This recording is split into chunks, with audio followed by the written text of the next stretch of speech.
सारे कमेंट्स भी आते हैं। मैं अभी एक कमेंट पढ़ रहा था, सर संडे का गो लाइव शुरू करिए, टाइम को एडजस्ट कर एडजस्ट नहीं हो पा रहा है टाइम पार्क की वजह से। देखते हैं, थोड़ा सा कुछ समय बाद करेंगे। अभी कुछ रूमर्स फैल रहे हैं मार्केट में ऑन पैसिव से रिलेटेड।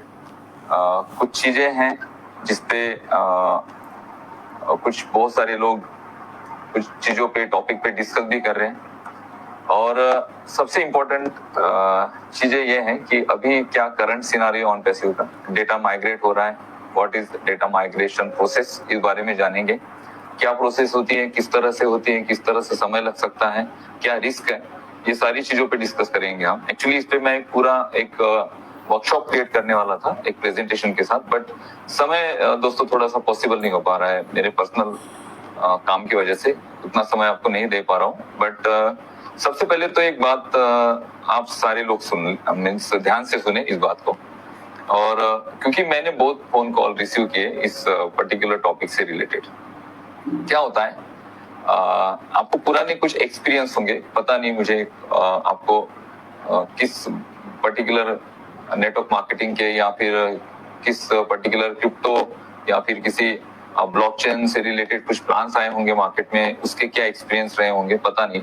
बट सबसे जो मेन क्वेश्चन होता है लोगों का कि सर ये जो वेबसाइट अभी बंद हो चुकी है, ये वर्ड होता है, वेबसाइट बंद हो चुकी है, हमारी वेबसाइट अभी बंद है, तो क्या हमारी वेबसाइट शुरू हो पाएगी कभी? क्योंकि बहुत बार हमने देखा है कि हमने बहुत से कंपनीज में इसके पहले काम किया है, वेबसाइट बंद होती है, फिर वो शुरू करने का प्रयास किया जाता है, फिर कुछ दिन ऐसे ही महीने बीत जाते हैं और वो कंपनी बंद हो जाती है, वो कंपनी भाग जाती है। देखिए, ये रेगुलर कंपनीज के साथ होता होगा, ये ऑन पैसिव के साथ नहीं है।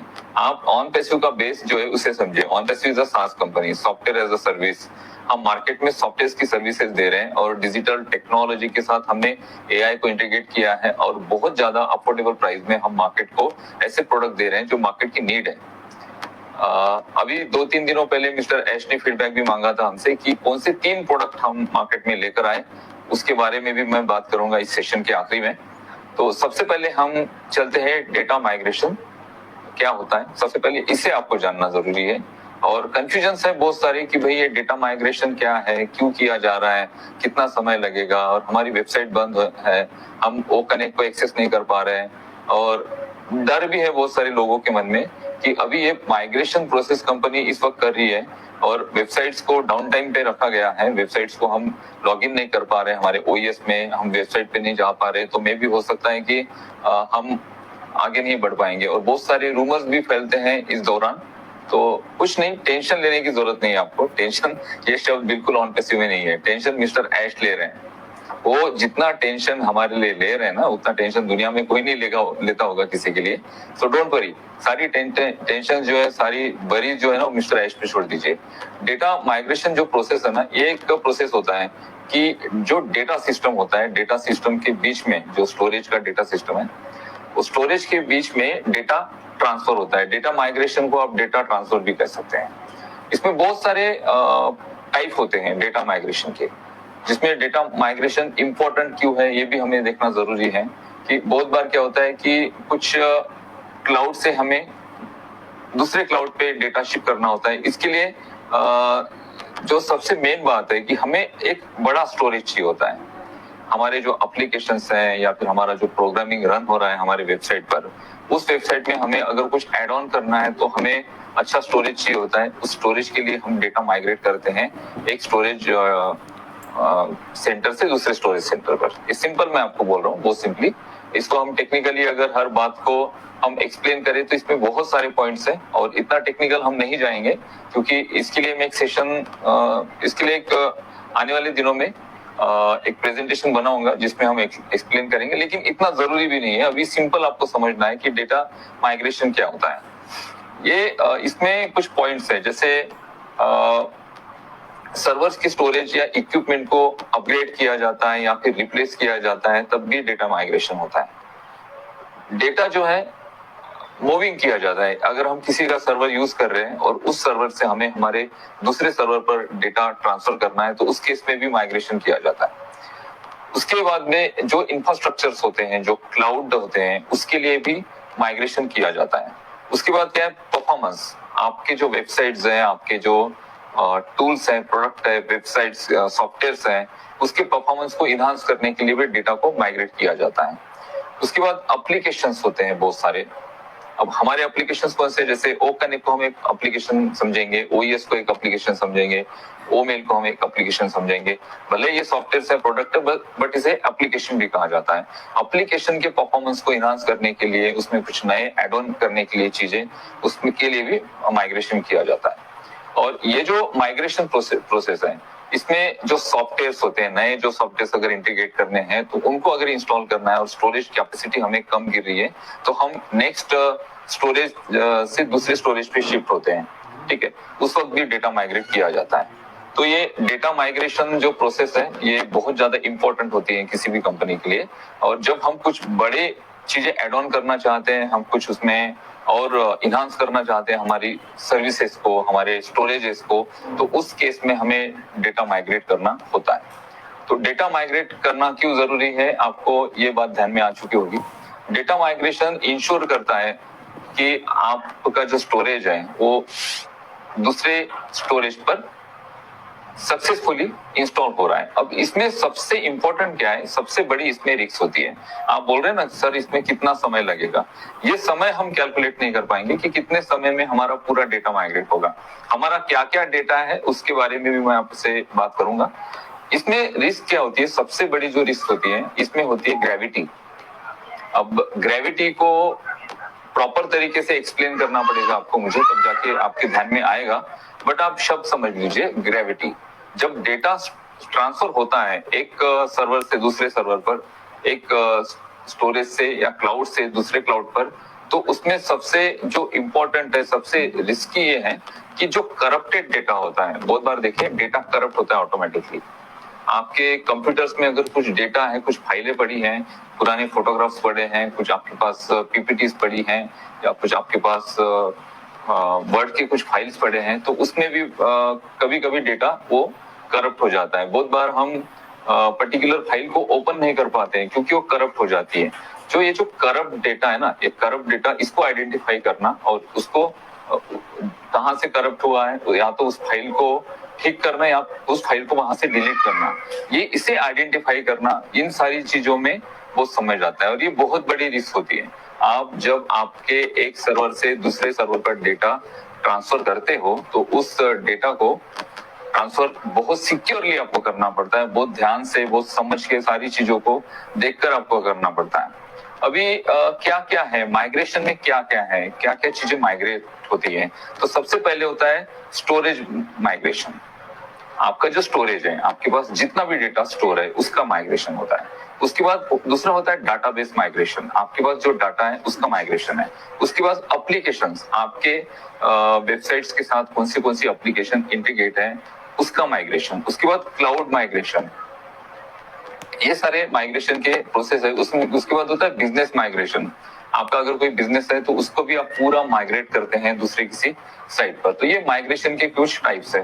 तो हम क्या क्या माइग्रेट कर रहे हैं, हम ओईएस से या फिर हमारे इकोसिस्टम से या फिर ऑनपेसिव क्या माइग्रेट कर रहा है, और ये डेटा कितना बड़ा है, इस डेटा को आप समझिए।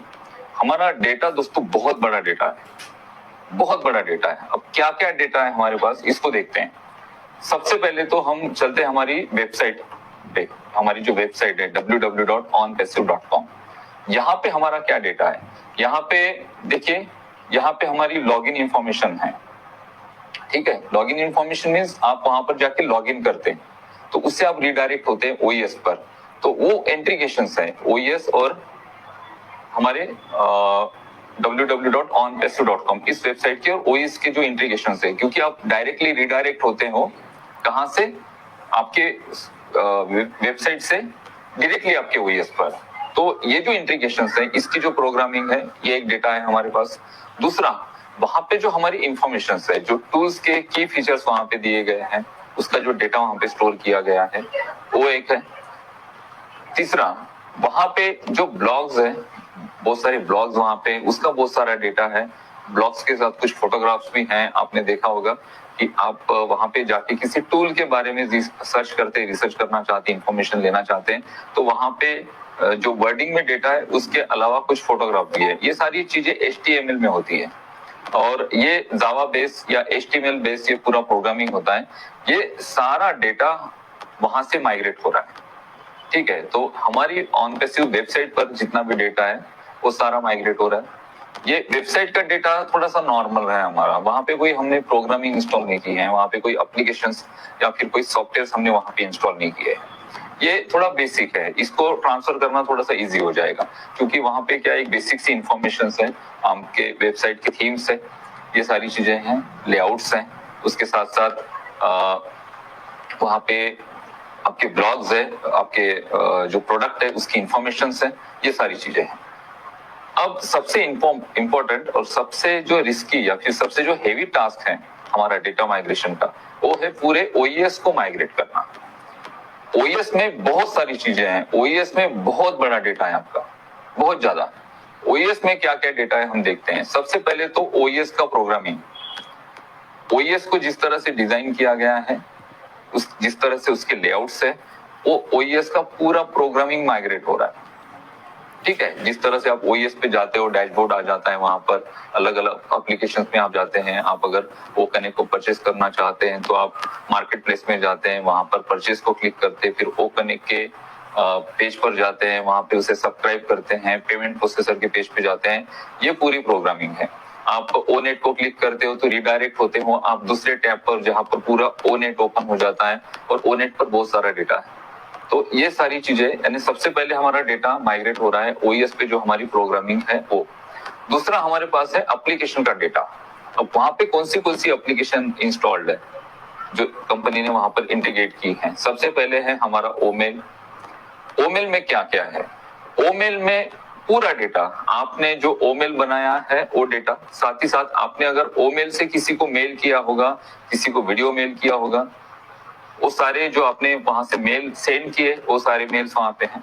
इसके अलावा आपने वहां पे किसी का मेल रिसीव किया होगा, तो उस मेल में क्या आपने रिसीव किया, क्या वहां पर फॉर्मेट है, वो सारा डेटा। इसके अलावा वो मेल में आपने कुछ प्रोफाइल में कुछ अपनी चीजें ऐड की होगी, वो सारा डेटा। यानी एक सॉफ्टवेयर के अंदर आपने जो जो एक्टिविटी की, आपके पर्टिकुलर अकाउंट की बात कर रहा हूं मैं, ऐसे कितने सारे अकाउंट है, हजारों लोगों ने ओ मेल्स पे अपने अकाउंट बनाए हैं और वहां पे हजारों लोगों ने अपने मेल सेंड किए हैं, साथ ही साथ वहां पर मेल रिसीव किए हैं। तो हर एक अकाउंट का एक इंडिविजुअल डेटा है, इस बात को समझिए। मेरे अकाउंट का डेटा इंडिविजुअल है, अजय जी के अकाउंट का डेटा इंडिविजुअल है, भाटकर जी के, दिपिन भाई के अकाउंट का जो डेटा है इंडिविजुअल है, क्योंकि वहां पे उनकी एक्टिविटी के थ्रू वो डेटा जनरेट हुआ है, वो सारा डेटा माइग्रेट हो रहा है। वहां पे कुछ मिसमैच नहीं होगा, क्योंकि जब हम माइग्रेट हो जाएंगे और मैंने अगर किसी को मेल सेंड किया है तो वो मेल मेरा फॉरवर्ड में वहां पे होना चाहिए।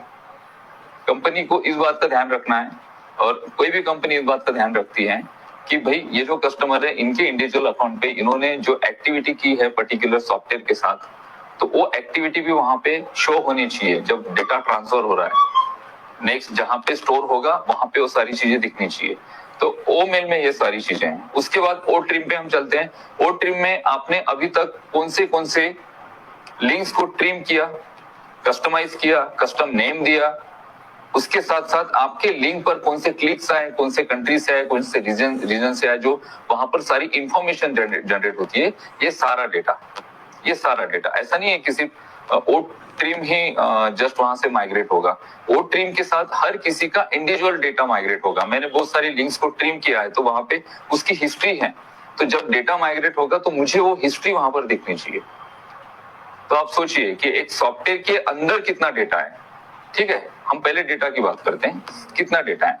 इसके साथ वो जो पर्टिकुलर सॉफ्टवेयर है, जैसे ओ मेल की हम बात करते हैं या फिर हम बात करते हैं ओ ट्रिम की, तो ओ मेल का जो प्रोग्रामिंग है, ओ मेल को जिस तरह से डिजाइन किया गया, लेआउट किया गया, तो ओ मेल का जो पूरा प्रोग्रामिंग है वो भी माइग्रेट हो रहा है, वो भी ट्रांसफर हो रहा है। और इसके दौरान अगर कोई सॉफ्टवेयर का प्रोग्रामिंग ट्रांसफर होता है और ड्यूरिंग ट्रांसफरिंग अगर कोई एक सिंगल लेटर, जो प्रोग्रामिंग की कोडिंग होती है, उस कोडिंग में से एक सिंगल लेटर भी अगर मिसमैच हो जाएगा ना, तो वो जो प्रोग्राम है वो रन नहीं करेगा। समझिए, अगर आपके ओ मेल का जो डेटा है मींस ओ मेल का जो प्रोग्रामिंग का डेटा है उसकी जो कोडिंग है उस कोडिंग में से अगर 2-3 लेटर या डॉट्स भी मिस हो जाते हैं तो पूरा की पूरा ओ मेल वर्क नहीं करेगा। तो इस बात को बहुत ध्यान से किया जाता है कि जो डेटा ट्रांसफर हो रहा है ये पूरा डेटा एज इट इज जैसा है वैसे की वैसा ट्रांसफर हो, और ट्रांसफर होने के बाद फिर उसमें वो प्रोग्राम रन हो रहा है या नहीं हो रहा है इस बात को भी देखना पड़ता है। ठीक है, उसके बाद नेक्स्ट हमारा डेटा है ओनेट। ओनेट पे बहुत सारे लोगों ने अपनी प्रोफाइल्स बनाई हैं, अपने नाम वहां पर है, उनके फोटोज वहां पे उन्होंने प्रोफाइल फोटो में लगाए हैं। साथ ही साथ बहुत सारे लोगों ने वहां पे पोस्ट की है, वहां पे किसी ने पॉडकास्ट क्रिएट किया होगा, रिकॉर्डिंग की होगी अपनी वॉइस की, पॉडकास्ट है वहां पे। साथ ही साथ वहां पे बहुत सारे लोगों ने ब्लॉग्स बनाए हैं, बहुत सारे लोगों ने अपने फोटोज और कुछ पोस्ट वहां पे की है। तो ये पूरा डेटा ओनेट में आपने जो जो एक्टिविटी की है, इवन आपने वहां पर आपका जो प्रोफाइल बनाया है उसमें प्रोफाइल में जो आपने इंफॉर्मेशन डाली है, जो भी आपका नाम है, आपका मोबाइल नंबर होगा या फिर आपकी जो एजुकेशन, ये बहुत सारी इंफॉर्मेशन वहां पे मांगी जाती है। ये सारी इंफॉर्मेशन जो आपने वहां पर फिल की है वो सारा डेटा, ये सारा डेटा भी माइग्रेट हो रहा है। साथ ही साथ जो ओनेट है उसका पूरा प्रोग्रामिंग माइग्रेट हो रहा है। ठीक है, तीसरी बात है हमारे पास ओ कनेक्ट। ओ कनेक्ट हमारा बहुत हाई रेजोल्यूशन मीडिया सॉफ्टवेयर है, बहुत हाई रेजोल्यूशन।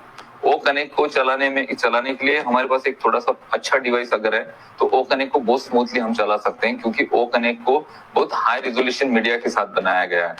अब ओ कनेक्ट की कितनी सारी प्रोग्रामिंग है, पूरे सॉफ्टवेयर की एक प्रोग्रामिंग है ओ कनेक्ट की। तो ओ कनेक्ट की पूरी सॉफ्टवेयर की प्रोग्रामिंग वहां पे माइग्रेट हो रही है, जिसमें ओ कनेक्ट जो आपका चलता है, जब आप ओ कनेक्ट को क्लिक करते हो तो ओ कनेक्ट जो रन होता है वहां पे जो 24 फीचर्स हैं उसे आप यूज करते हैं। हर एक फीचर का अलग अलग काम है।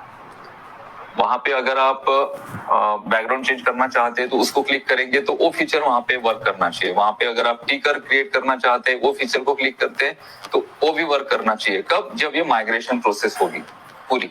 जब माइग्रेशन प्रोसेस कंप्लीट होगी तो आपका जो ओ कनेक्ट है जो आप इसके पहले यूज करते थे वो एज इट इज आपको वहां पर रन होना चाहिए, एज इट इज वहां पे चलना चाहिए। उसकी तो पूरी प्रोग्रामिंग, जो भी प्रोग्रामिंग है ना, सारे टूल्स के लिए उसके अंदर के जो एक एक फीचर दिए गए हैं 24 फीचर्स की, हर एक फीचर्स की अलग प्रोग्रामिंग है। ऐसा मत समझिए।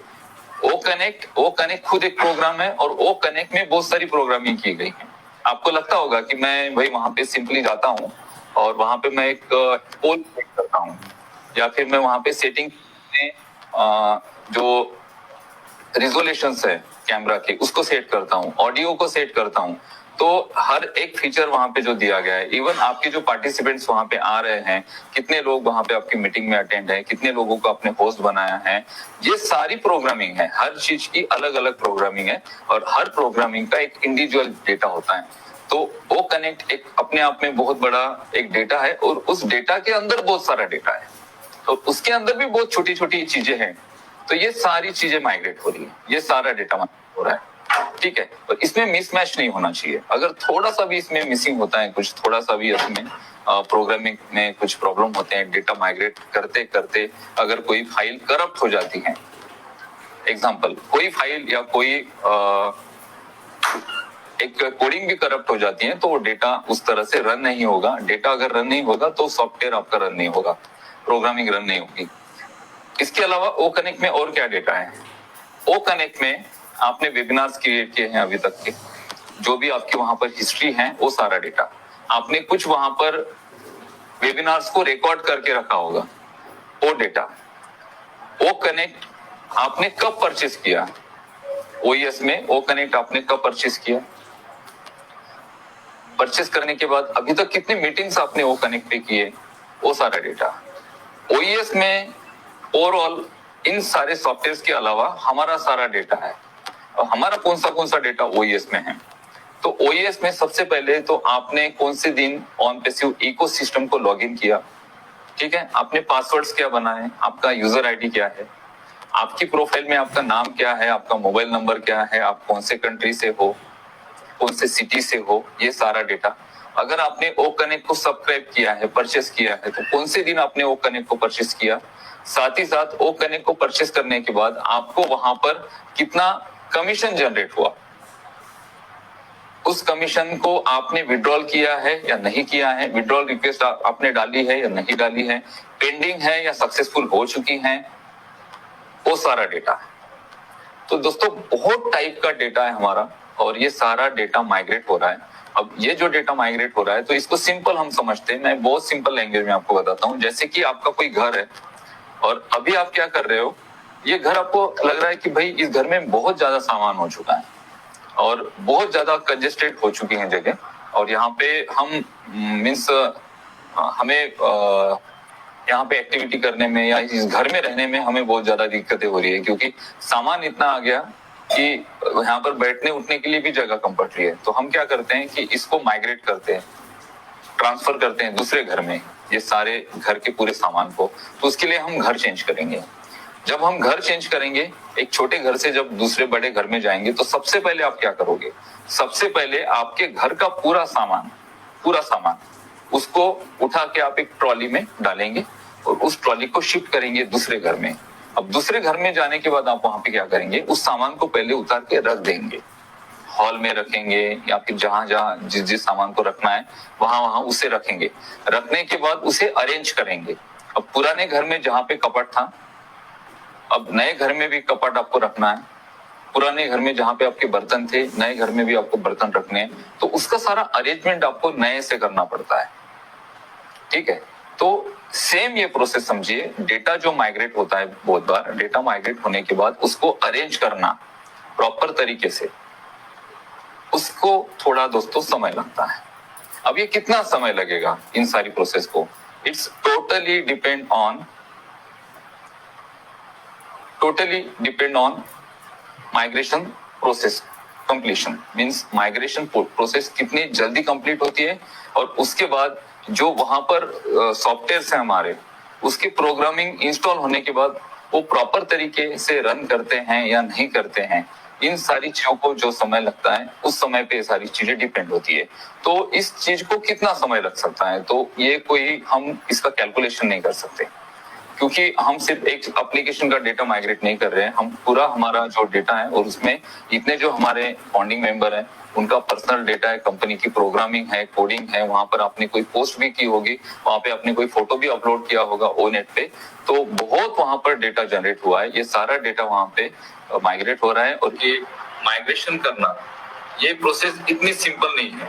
डेटा माइग्रेशन, डेटा ट्रांसफर बोलने में शायद बहुत इजी है कि भाई डेटा हम ट्रांसफर कर रहे हैं, हम शिफ्ट कर रहे हैं, बट हम जब शिफ्ट कर रहे हैं तो हमें बहुत सी बातों का ध्यान रखना जरूरी होता है कि हमारा जो डेटा माइग्रेट हो रहा है उसमें कुछ फाइल्स करप्ट ना हो।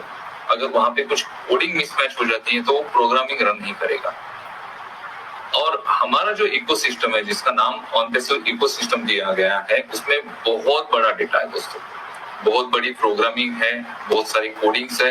बहुत ज्यादा टेक्निकल बेस से मैं आपको इस बात को एक्सप्लेन नहीं करूंगा, बट सिंपल समझिए कि हमारा जो डेटा है ना, बहुत बड़ा डेटा है। इस डेटा में जो प्रोग्रामिंग है ना, वो बहुत क्रिटिकल प्रोग्रामिंग है। उसमें से कुछ चीजें अगर मिस हो जाती है तो प्रोग्राम रन नहीं होगा, पूरा सॉफ्टवेयर रन नहीं होगा। और उस केस में उसको अरेंज करना, उसको प्रॉपर तरीके से री इंस्टॉल करना, उसके बाद उसको रन कर देखना, सारे फीचर्स पूरी तरह से वर्क कर रहे हैं या नहीं कर रहे हैं, इन चीजों को देखना, इन सारी चीजों के लिए थोड़ा समय लगेगा। समय कितना लगेगा इस बात को हम अभी नहीं कैलकुलेट कर पाएंगे, क्योंकि डिपेंड करता है कि डेटा माइग्रेट होने के बाद सारे प्रोग्रामिंग किस तरह से वहां पे इंस्टॉल हुए, किस तरह से वहां पे रन हुए हैं, और वहां पे जो डेटा माइग्रेट हुआ है उसमें से कुछ डेटा मिसमैच तो नहीं हुआ। क्योंकि आपका सिंगल मेल, आपने अगर ओ मेल से किसी को मेल भेजा है, तो वो भी नए सर्वर पे आपका वो मेल जो आपने वहां पर भेजा है, वो उसकी हिस्ट्री भी वहां पे आपको मिलनी चाहिए। ठीक है, उसके बाद हमारे विड्रॉल्स हैं, किसको विड्रॉल रिसीव हुए, नहीं हुए, और बहुत सारी इंफॉर्मेशन है। कुछ लोगों ने केवाईसी भी वहां पे की थी, आधार कार्ड अपलोड किए थे। अभी लास्ट टाइम जो हमें बिलिंग एड्रेस का ऑप्शन मिला, तो वहां पे बहुत सारे लोगों ने अपनी बिलिंग एड्रेस की इंफॉर्मेशन डाली, यानी वो भी डेटा उसमें डाला गया। तो इन सारे डेटा को कंपनी प्रॉपर तरीके से माइग्रेट कर रही है। मैं आपको एक ही सजेशन दूंगा, आपको बिल्कुल यहाँ पे पैनिक होने की जरूरत नहीं है। इस बात को तो आपके माइंड से निकाल दो कि भाई जब भी कोई वेबसाइट बंद होती है तो उसके बाद कंपनी बंद होती है। वो रेगुलर कंपनीज के लिए, ऑन पैसिव के लिए नहीं है। ऑन पैसिव एक बहुत बड़ी विजन के साथ है मार्केट में, सॉफ्टवेयर एज अ सर्विस। हम एक कंपनी है, हम मार्केट में सॉफ्टवेयर की सर्विसेज दे रहे हैं। पूरी दुनिया को हम एक ऐसे बिजनेस मॉडल के साथ जोड़ रहे हैं जो बिजनेस मॉडल हर किसी को यहाँ पर सक्सेसफुल बनाए। यहाँ पे ये जो प्रोडक्ट आप यूज कर रहे हो, अगर आप ओ कनेक्ट को एज एन एग्जाम्पल देखते हैं, तो जो सर्विसेज ओ कनेक्ट में कंपनी ऑफर कर रही है, उस सर्विसेज के लिए लाखों रुपए मार्केट में पे किए जाते हैं और बहुत सारी जो कंपनीज हैं उसमें पे भी करती है। आपने देखा होगा, एग्जांपल हम जो जूम को यूज करते हैं तो $6,490 का जूम का सब्सक्रिप्शन है 10,000 पार्टिसिपेंट्स के लिए, और हम $250 में 10,000 की कैपेसिटी दे रहे हैं पार्टिसिपेंट्स की, और 3 महीने के लिए। ये बहुत बड़ी बात है, अपने आप में बहुत ज्यादा बड़ी बात है। हम प्रोडक्ट बना रहे हैं लेकिन उसको बहुत ज्यादा अफोर्डेबल प्राइस में मार्केट में दे रहे हैं। उसके बाद वो ट्रैकर है, वो स्टाफ है। मिस्टर ऐश ने जो फीडबैक मांगा था, तो मेरा पर्सनल मैं फीडबैक बताता हूँ आपको कि ऐसे कौन से 3 प्रोडक्ट लॉन्च होने चाहिए, या फिर ऐसे कौन से 3 प्रोडक्ट है जिनको प्रायोरिटी पर लेना चाहिए। तो सबसे पहले मैं कहूंगा ओ वेरीफाई, क्योंकि वेरिफिकेशन प्रोसेस बहुत ज्यादा इंपॉर्टेंट है आपके नेक्स्ट एक्टिविटी के लिए। तो ओ वेरीफाई। दूसरा ओ कनेक्ट। ओ कनेक्ट इसलिए इंपॉर्टेंट है कि ओ कनेक्ट आपको बिजनेस जनरेट करके देगा, ऑन पैसिव को बिजनेस जनरेट करके देगा। ओ कनेक्ट में इतनी कैपेसिटी है कि ओ कनेक्ट मल्टीपल मार्केट को, बहुत सारे मार्केट को टारगेट कर सकता है। ओ कनेक्ट बहुत ज्यादा क्राउड हमारे लिए क्रिएट कर सकता है, और ओ कनेक्ट हमारा एक ट्रैफिक जनरेटर भी होगा। बहुत सारी ट्रैफिक हम ओ कनेक्ट से जनरेट कर सकते हैं, इस वजह से ओ कनेक्ट। तीसरा प्रोडक्ट मैं कहूंगा ओ स्टाफ। ओ स्टाफ एक ऐसा प्रोडक्ट है जो HRM और ह्यूमन रिसोर्स मैनेजमेंट के सारी जरूरतें, जो भी उसके नीड्स होगी, उसको कंप्लीट करेगा। स्मॉल और लार्ज स्केल पर ये प्रोडक्ट बनाया गया है और ये बहुत ज्यादा पोटेंशियल है इस प्रोडक्ट में।